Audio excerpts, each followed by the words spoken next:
Hey everybody. So I see lots of stuff where people cook bacon and they have all these little tricks and they put it in the pans, they put it with water and all that. And yeah, they kind of work and it does make it happen, but there's only one way to make bacon and it's the best way and the only way. Out of all the restaurants and cafes that I've worked in, cooking for hundreds of people for making bacon, this is the only way. This is the best way. You got to try it. So this is how we do it. So what you do, you lay out your fresh bacon on a baking tray.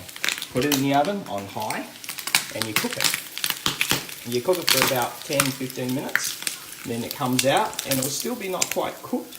But then after that, you put it in a frying pan. And every single time, you just get this perfectly cooked, juicy bacon. It's the only way to do it.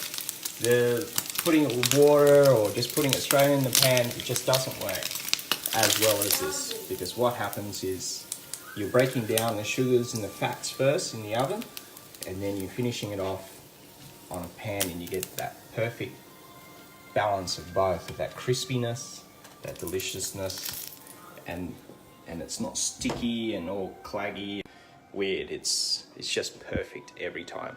So again, what you do is you put it in the oven, tray it up. It's got to be a thin tray. You can't just dollop the whole chunk on. It has to be flat out, and then you put it in the oven, cook for about 10-15 minutes until it's all broken down and a bit soft. Take it out, put it on a hot pan, and cook it like you normally would with bacon, and then you'll get bacon perfectly every time. Guaranteed. Look at that. Breakfast time.